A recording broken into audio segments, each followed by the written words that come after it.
আসসালামু আলাইকুম সুধী দর্শকবৃন্দ, এই মুহূর্তে যারা আমাদের উপস্থাপনা দেখছেন তাদের সবাইকে আমি আন্তরিকভাবে স্বাগত জানাচ্ছি। সুধী দর্শকবৃন্দ, AABD64 এই চ্যানেলটি মৎস্য বিষয়ক প্রতিবেদন উপস্থাপন করে থাকি আমরা।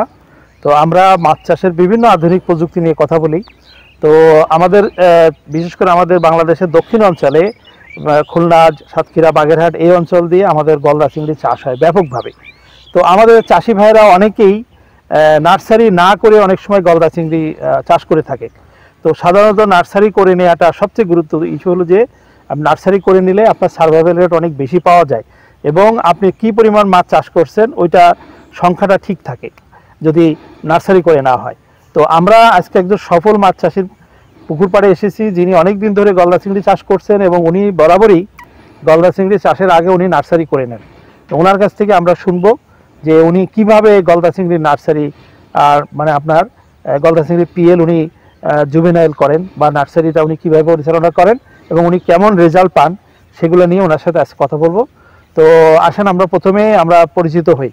তো সূর্যকান্ত, আপনি ভালো আছেন? জি স্যার, আমি ভালো আছি। আচ্ছা সূর্যকান্ত, আপনি যে গলদা চিংড়ি চাষ করছেন আমাদের এই যে নার্সারি পুকুর আমরা দেখতে পাচ্ছি বেশ আধুনিক ম্যানেজমেন্ট, তো আপনি গলদা চিংড়ির সাথে কত বছর জড়িত? আমি গলদা চিংড়ির সঙ্গে স্যার 10 থেকে 12 বছর জড়িত। 10-12 বছর ধরে আপনি গলদা চিংড়ি চাষ করছেন। তো এখন আপনার তো গলদা চিংড়ি চাষ নিয়েও অনেক অভিজ্ঞতা আছে। তো আমাদের চাষি ভাইদের উদ্দেশ্যে আপনি আজকে শুধু এই যে নার্সারি মানে কিভাবে আপনার গলদা চিংড়ি নার্সারি করতে হয়, পিএল থেকে জুভেনাইল করতে হয়, মানে বড় পুকুরে দেওয়ার আগের যে পিরিয়ডটা চাষ পদ্ধতি ওটা নিয়ে আপনার আমাদেরকে আজকে আমার চাষি ভাইদের জানাবেন।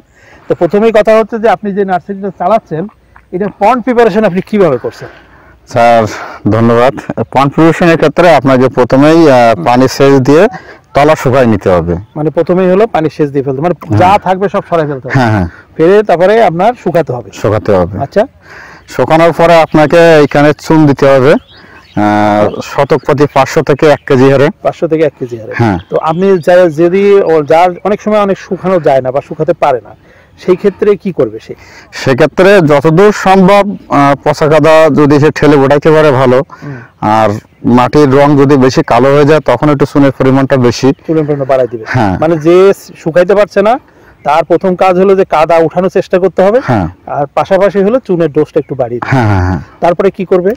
তারপরে সে ওইখানে কিছু মিনারেল আছে বা ডলোচুনটা দিতে পারে, এটা শতকে 250 গ্রাম হারে। 250 গ্রাম ডলোচুন দিবে। হ্যাঁ, দেওয়ার পরে আপনাকে পানি উঠাইতে হবে। জি। তো পানির গভীরতা কেমন হবে? পানি উঠাইতে হবে অবশ্যই নেট দিয়ে সেকে 500 মাইক্রন নেট দিয়ে সেকে উঠাইতে হবে। যদি খাল থেকে পানি নিয়ে আসে তাহলে হলো আপনার 500 মাইক্রন নেট দিয়ে সেকে পানিটা উঠাতে হবে। শেখার উদ্দেশ্যটা? শেখার উদ্দেশ্য হচ্ছে আমার পুকুরে আমি কোনো অবাঞ্ছিত প্রাণী, রাক্ষসের মাছ, সাপ, ব্যাঙ, কচি কাঁকড়া। তো কেউ যদি ডিপের থেকে পানি দেয়, মানে শ্যালো, মানে যদি আন্ডারগ্রাউন্ড ওয়াটার পানি দেয় তাহলে আর শেখার দরকার নেই। তাহলে আপনার 5 ফিট গভীর পর্যন্ত পানি ঢুকাবে। জি জি জি, নেট দিয়ে সেকে ঢুকাবে। নেট দিয়ে সেকে ঢুকাবে। সেকে ঢুকালো তারপরে মানে আপনি যদি খালের থেকে নদীর থেকে উঠান তাহলে ওই পানিটা 3 দিন ওইখানে রাখতে হবে। হ্যাঁ, থিতাতে হবে।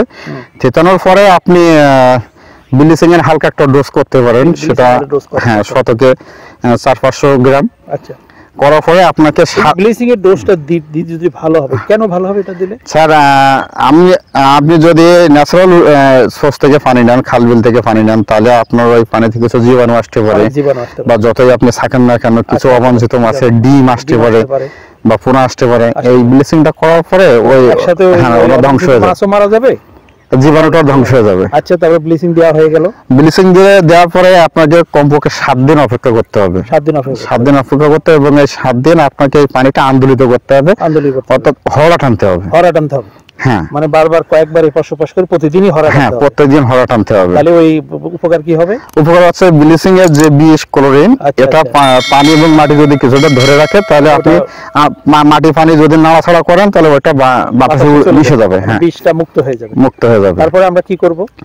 তারপরে আপনাকে এইখানে আবার চুন প্রয়োগ করতে হবে। আবার চুন দিতে হবে? হ্যাঁ, এখানে আবার চুন প্রয়োগ করতে হবে। চুনটার কথা বলতে এটা কোন চুন? এটা আমি যখন মাটিতে ব্যবহার করব তখন আমরা ক্যালসিয়াম অক্সাইড অথবা পোড়া চুনটা ব্যবহার করব। পাথরের চুনটা আমরা দিব, যেটা পাথরের চুন পাওয়া যায়। হ্যাঁ, আর যখন আমরা পানি প্রস্তুতের জন্য ব্যবহার করব তখন হচ্ছে সাস্টিসন, যেটা ক্যালসিয়াম কার্বনেট অথবা ডলো। তাহলে আমি এখন ব্লিচিং এর পরে যে চুনটা দিচ্ছি ওটা ক্যালসিয়াম কার্বনেট। হ্যাঁ, ক্যালসিয়াম কার্বনেট দিব আমরা। এটা কত ডোজে দিব?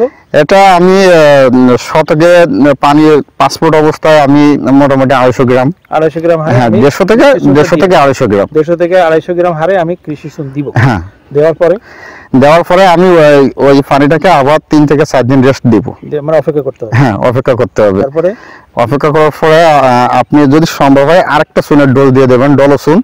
সেটাও একই 100 থেকে 150 গ্রাম বা 250, সর্বোচ্চ 250 গ্রাম দেওয়ার পরে আমি আরো ডলো চুনটা আপনি দিতে চাচ্ছেন, কি আলাদা কোনো গুরুত্ব আছে যে আমি যে ধরেন ক্যালসিয়াম কার্বনেট দিলাম এরপর আমি আবার ডলো চুন দিচ্ছি, এটা কি বাড়তি কিছু? হ্যাঁ, অবশ্যই আছে সুবিধা আছে। এটা পানিতে আপনার প্রাকৃতিক খাদ্য তৈরি হতে গেলে কিছু মিনারেল লাগে, খুব অল্প পরিমাণে লাগে।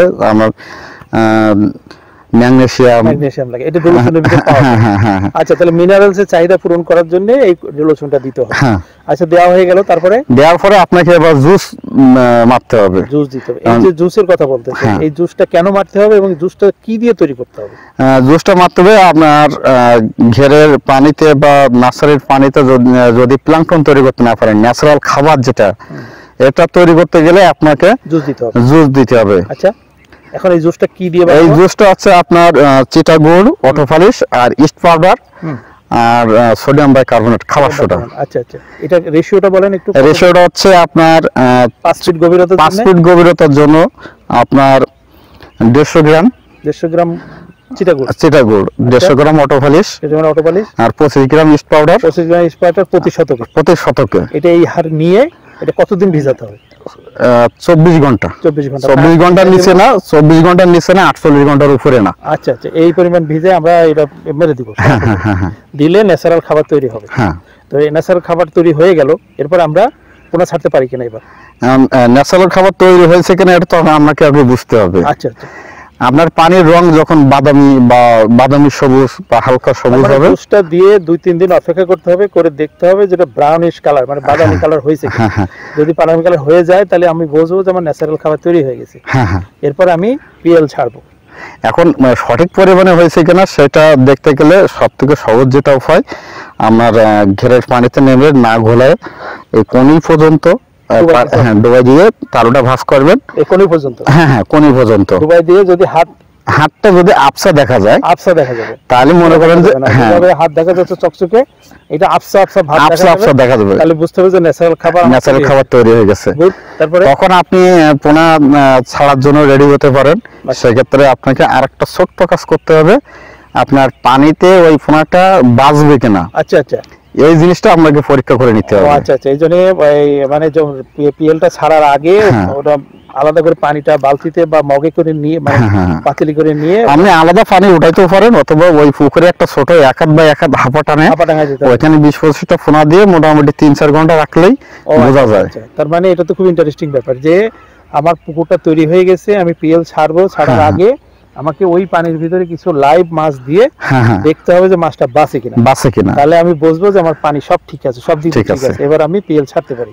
আচ্ছা, আমরা এটা তো 33 শতক পুকুর সম্ভব। জি, এই 33 শতক পুকুরে কত হাজার পিএল ছাড়বো? আপনি এই 33 শতক পুকুরে 25 থেকে 30 হাজার পোনা ছাড়তে পারবেন। 30 হাজার পোনা আমরা নার্সারি করতে পারবো। জি, তাহলে এই 25 থেকে 30 হাজার পিএল আমরা ছাড়লাম। তো পিএল তো আমরা বিভিন্ন উৎস থেকে পাওয়া যায়। তো আমরা যে উৎস থেকে নিয়ে আসি না কেন, আমরা 25 থেকে 30 হাজারের বেশি ছাড়বো না। না স্যার, ছাড়া এটা ঠিক হবে না। পিএল ছাড়ার পরে প্রথম কোন খাবারটা দিব বা আর কিছু করণীয় আছে কিনা?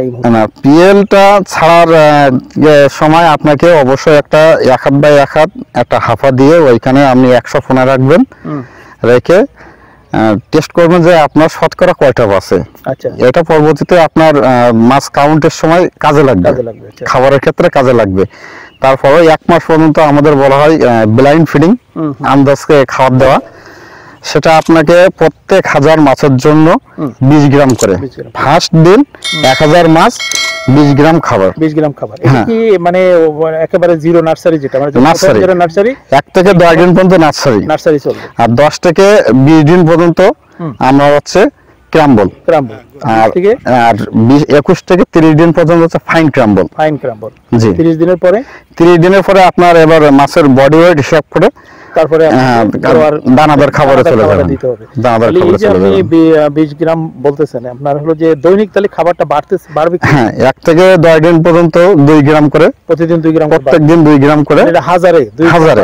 আচ্ছা আচ্ছা, মানে ওই যে 20 গ্রাম দিচ্ছেন হাজারে, হ্যাঁ, পরে তাহলে দ্বিতীয় দিন 22 গ্রাম, তৃতীয় দিন 24 গ্রাম, এইভাবে। গুড। আর 11 থেকে 20 দিন পর্যন্ত আপনাকে 4 গ্রাম করে বাড়াতে হবে। আচ্ছা, মানে আমি প্রত্যেক হাজারে।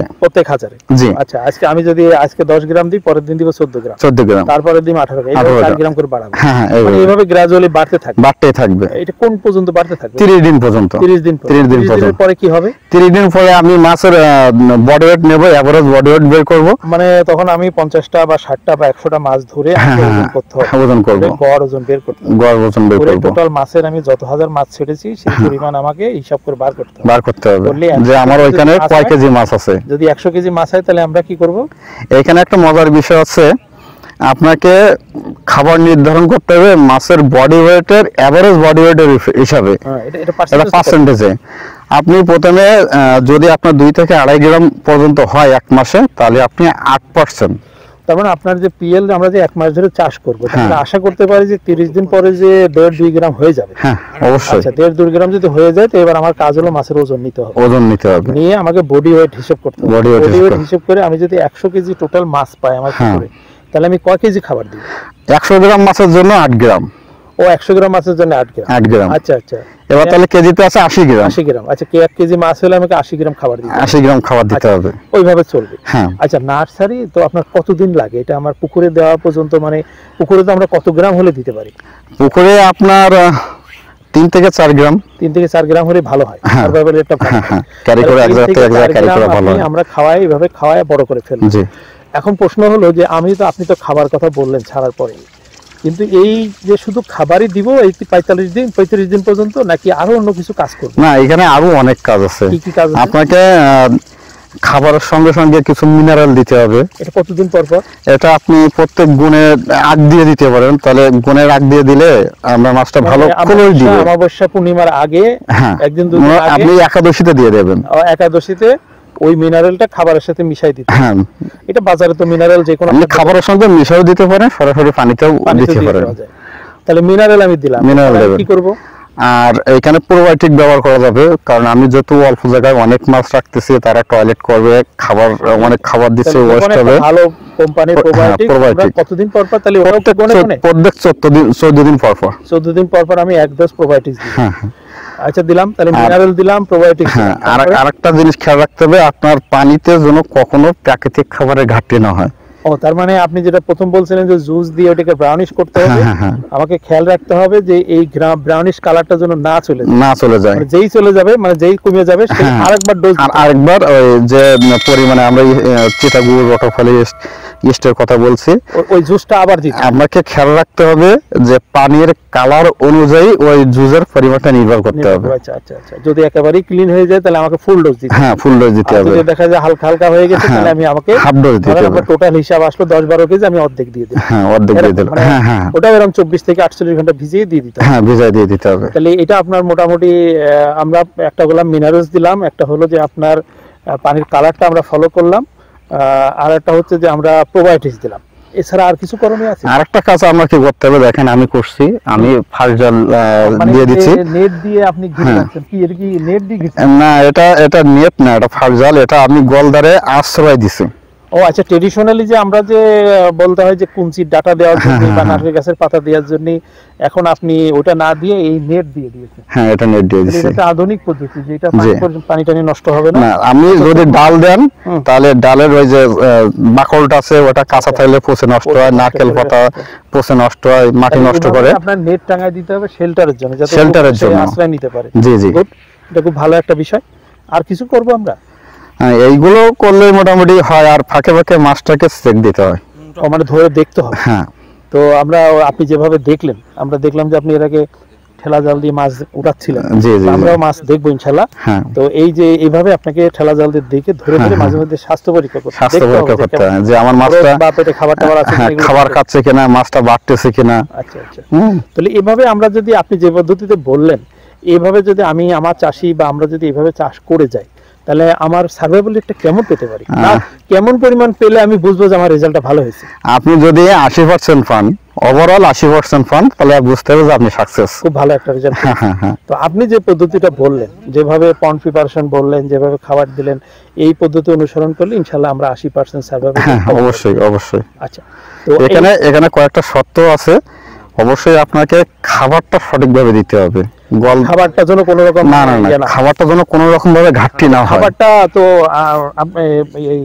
এই যে আপনি বিভিন্ন ধরনের খাবারের কথা বললেন, তো এগুলা তো আমরা কিনার দিয়ে দিব নাকি?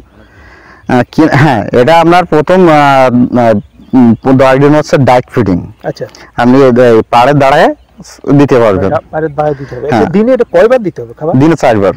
দিনে 4 বার। আচ্ছা, ওই যে আমাদের যে 35 দিন মতো আমরা চাষ করব, এটা কি প্রত্যেক দিনই এই 4 বার, মানে প্রত্যেক দিন আমি যত পিরিয়ডে 4 বার খাবার দিতেই হবে? আপনি যতদিন মাছ চাষ করবেন 4 বার করতে হবে। 4 বার করতে হবে। আচ্ছা, এখন আর যদি না পারেন, হবে যদি আপনার সময় না থাকে বা কোনো কাজে ব্যস্ত হয়ে গেছেন বা পারতেছেন না 4 বার, 2 বার। সেই 2 বার কোন সময়? সকাল 7টার ভিতরে। আচ্ছা, আর সন্ধ্যার আগ দিয়ে 5টা 5:30 পরে যায় আরেকবার দিতে হবে। জি। আচ্ছা, এখন আপনি যেটা বললেন যে এটা নার্সারি করব, তো নার্সারি করলে অ্যাকচুয়ালি কি সুবিধা হয়? নার্সারি করলে সুবিধা অনেকগুলো। একটা হচ্ছে আপনি অল্প জায়গায় মাছ রেখে মাছটা লালন পালন করতে পারতেছেন, মাছটার বাছার হার বাড়তেছে, কারণ আপনি সঠিকভাবে খাবার দিতে পারতেছেন, সঠিকভাবে পরিচর্যা করতে পারতেছেন, পানিটা সঠিকভাবে পরিচর্যা করতে পারতেছেন, নিচের তলার কাদাটা নষ্ট হচ্ছে না। হ্যাঁ, এক্স্যাক্টলি। এবং আমরা যখন আরেকটা সুবিধা হচ্ছে, আপনি যখন বড় ঘেরে এই মাছটা গোটাই দিবেন, তখন একটা একটা করে গুনে দিতে পারবেন, মানে কি পরিমাণ মাছ দিলাম। আশা করা যায় যদি আমি 100টা মাছ দিই, মোটামুটি ওখানে 100টা মাছ 100টাই পাবো। 100টাই পাবো, মানে 2-1% স্লিপ হবে, কম হতে পারে, কিন্তু মোটামুটি ওখানে আমার ম্যানেজমেন্টটা ভালো হবে, নার্সারি করে নিয়ে দিই। জি জি জি। তো শুধু চাষি ভাইরা, যে আমরা উপকূলীয় অঞ্চলে অনেক চাষিদের সাথে কথা বলে দেখেছি যে ওনারা ঘের প্রিপারেশন করে 10-12 বিঘার ঘেরের ভিতরে সরাসরি গলদার পোনা দিয়ে পিএল দিয়ে দেয়। তো সেটা না করে আমাদের সূর্যকান্ত দাদা ওনার অভিজ্ঞতার আলোকে যেটা বললেন যে আমরা হলো এটা নার্সারি করে দিব, তাহলে আমাদের অনেকগুলো সুবিধার কথা উনি বলেছেন, যে সার্ভাইভাল রেট অনেক বেশি পাওয়া যাবে, খাবার ক্যালকুলেশনের সুবিধা হবে, এবং আমার এই কি পরিমাণ আমার উৎপাদন হতে যাচ্ছে সেটার একটা ধারণা পাবো। তো আমার মনে হয় যে সূর্যকান্ত দা যে কায়দায় আমরা বলেছেন আপনার এই নার্সারি করার জন্য, আমরা যারা গলদা চিংড়ি চাষের সাথে যুক্ত, তাহলে আমরা এভাবে নার্সারি করার জন্য আমরা চেষ্টা করব। আশা করা যায় আগের তুলনায় আমরা এবার অনেক বেশি ফলন লাভ করতে পারবো। আচ্ছা সূর্যকান্ত দা, যদি বড় ঘের হয়, ধরেন আমার 8-10 বিঘার ঘের, তা আমরা যদি সেই ঘেরের কোনো পার্ট যদি এরকম ঘিরে নিয়ে যদি নার্সারি করি, সেক্ষেত্রে যে কোনো একটা কোনা বেড দিলে আপনার খরচটা কম হবে, মানে সেটা একটা করা যায়। যেমন আপনার যদি ছোট পুকুরে সাপোর্ট না থাকে, তাহলে বড় পুকুরের একটা কর্নার আপনার হলো ওই নার্সারি পুকুর হিসাবে, আপনি নার্সারি পুকুর হিসাবে 1 মাস চাষ করে ছেড়ে দেওয়া যাবে মাছটা। তো আমার মনে হয় যে সূর্যকান্ত থেকে আমরা ধন্যবাদ দেই, উনি খুব ব্যস্ত মাছ চাষী, অনেক ব্যস্ত থাকেন, তারপরে উনি আমাদেরকে সময় দিয়েছেন। এবং সূর্যকান্তদার মোবাইল নাম্বার এই ভিডিওর বিবরণ অংশে দেওয়া থাকবে। আপনারা যারা মনে করবেন যে ওনার কাছ থেকে সরাসরি কথা বলবেন, তাহলে ওনাকে সরাসরি প্রশ্ন করার সুযোগ পাবেন। এই কথাগুলো বলে যারা আমাদের এই উপস্থাপনা মনোযোগ দিয়ে শুনলেন, তাদের সবাইকে ধন্যবাদ জানিয়ে, এবং মাছ চাষ সংক্রান্ত যদি কোনো প্রশ্ন থাকে কমেন্টসে উল্লেখ করবেন, আমরা উত্তর দেওয়ার চেষ্টা করব। সবাইকে পুনরায় ধন্যবাদ দিয়ে আজকের উপস্থাপনা এখানেই শেষ করছি। আল্লাহ হাফেজ। আল্লাহ হাফেজ।